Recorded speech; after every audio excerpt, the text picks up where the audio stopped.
I had always been a skeptic, dismissing ghost stories and hauntings as mere superstitions.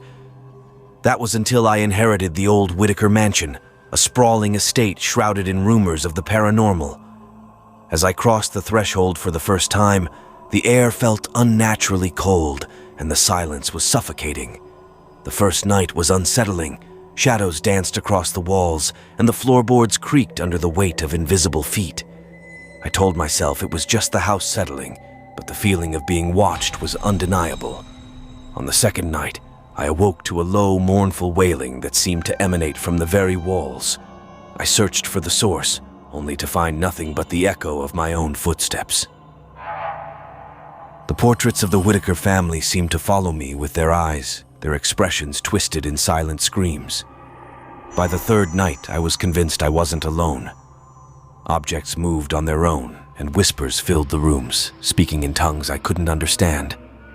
I tried to leave, but the doors wouldn't budge, and the windows revealed only an impenetrable darkness. It was then that I saw her, the lady in white, her eyes hollow, her hands reaching out to me. She whispered my name, and a chill ran down my spine. I realized the house wasn't just haunted, it was alive, feeding on my fear. Now, I write this as a warning. If you're reading this, it's already too late for me. The house has claimed another soul. Beware the Whitaker mansion, for it is a place where the living are not welcome and the dead never leave. As the lady in white approached, her whispers growing louder, a surge of adrenaline fueled my desperate search for escape. In the library, I stumbled upon a dusty tome that spoke of the mansion's history and the curse that bound the spirits to it. The key to breaking the curse was a simple act of acknowledgement and respect to the souls lost within these walls. With my last ounce of courage, I faced the apparition and spoke directly to her, acknowledging her pain and the tragedy that befell the Whitaker family. As the words left my lips, the house shuddered, and a warm light pierced the darkness. The spirits, now calm, faded into the light, their whispers turning to sighs of relief.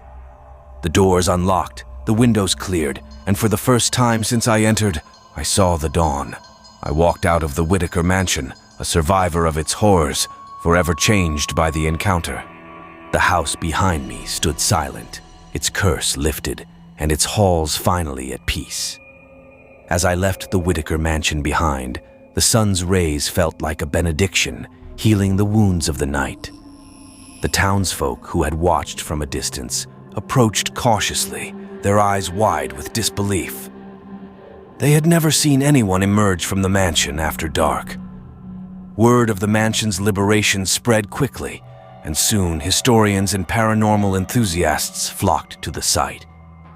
They were eager to study the now peaceful abode and uncover the mysteries that had been locked away for so long. I, however, found myself drawn back to the mansion. There was a sense of unfinished business, a chapter yet to be closed. As I roamed the silent halls, I felt a connection to the spirits that had once tormented me. They were part of the mansion's fabric, and in a strange way they had become a part of me. In the following weeks, I decided to restore the mansion. Not to erase its past, but to honor it. The restoration was careful to preserve the essence of the Whitaker legacy, turning the once feared place into a museum dedicated to the history and phenomena of the supernatural. The mansion became a beacon of learning, where fear was replaced by understanding, and the spirits were remembered not as malevolent entities, but as echoes of the past, deserving of remembrance and respect. And so, the Whitaker mansion, which had once been a prison of horror, became a sanctuary of peace. And I, once a prisoner, now stood as its guardian, ensuring that the stories and souls within its walls were never forgotten.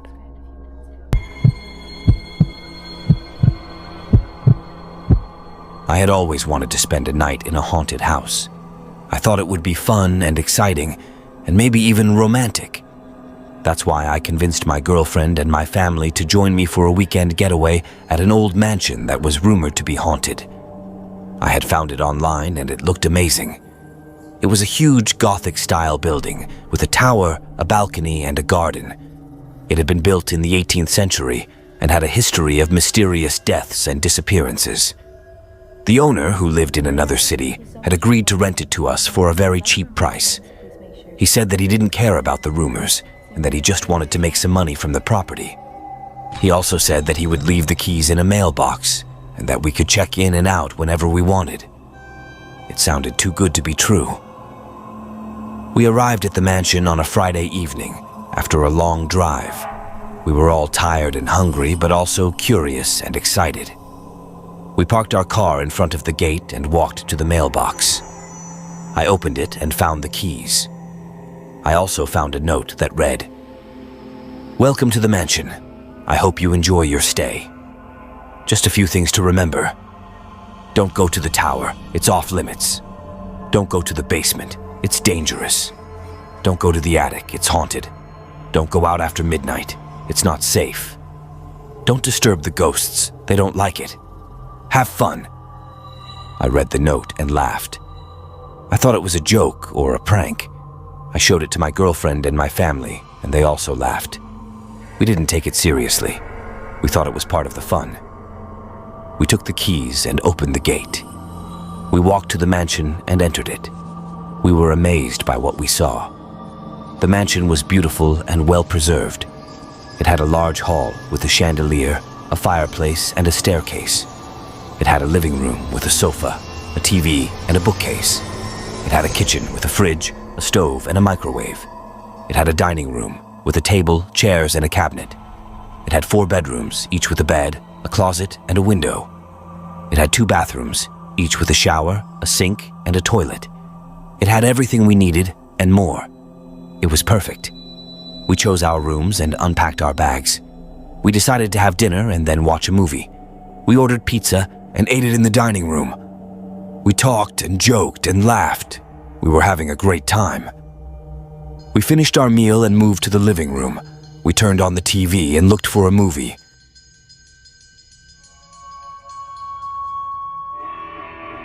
Hi guys, thank you so much for watching, and if you like my horror sounds, please make sure to like and subscribe if you want to. See you in the next video. Bye!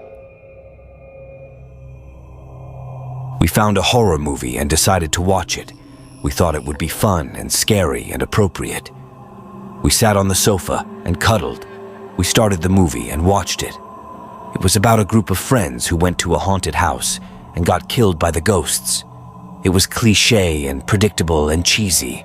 We didn't care. We enjoyed it anyway. We watched the movie and screamed and laughed. We were having a blast. We finished the movie and checked the time. It was almost midnight. We decided to go to bed and get some rest.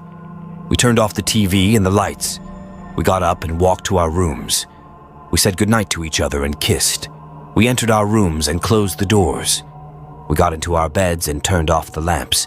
We snuggled and cuddled. We said I love you to each other and kissed. We closed our eyes and fell asleep. We slept peacefully and soundly until we heard the noise. It was a loud and sudden and terrifying noise. It sounded like a scream and a bang and a crash. It came from the attic. It woke us up and startled us.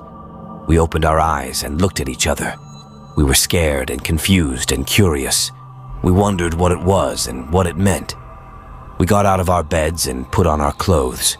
We grabbed our phones and our flashlights. We opened our doors and walked to the hall. We met our family, who had also heard the noise. They were also scared and confused and curious. They also wondered what it was and what it meant. They also had their phones and their flashlights. We greeted each other and asked each other if we were okay. We said yes and nodded. We decided to investigate and find out what was going on. We walked to the staircase and climbed it. We reached the second floor and looked for the attic. We found a door that had a sign that read attic. We remembered the note that said, "Don't go to the attic, it's haunted." We ignored it and opened the door. We entered the attic and pointed our flashlights. We saw a dark and dusty space filled with boxes, bags, and furniture. We also saw a window that was broken. We walked to the window and looked outside. We saw a figure that was hanging from a rope. It was a person, a dead person. It was the owner of the mansion. We gasped and screamed and ran. We ran out of the attic and down the stairs. We ran to the hall and to the front door. We tried to open it, but it was locked. We tried to unlock it, but it wouldn't budge. We tried to break it, but it was too strong. We were trapped and doomed and dead. We heard a voice that came from the fireplace. It was a cold and raspy voice. It said, "Welcome to the mansion. I hope you enjoy your stay. You are my guests and my victims. You are my entertainment and my food. You are my toys and my trophies. You are mine and mine alone. You can't go to the tower. It's my lair. You can't go to the basement. It's my dungeon. You can't go to the attic. It's my graveyard. You can't go out after midnight. It's my time. You can't disturb the ghosts. They are my friends. Have fun." We heard a laugh that came from the fireplace. It was a loud and evil laugh. It echoed in our ears and in our minds. We felt a jolt of pain and dropped our phones and our flashlights. We fell to the floor and curled up. We couldn't breathe, we couldn't move, we couldn't escape. We were trapped.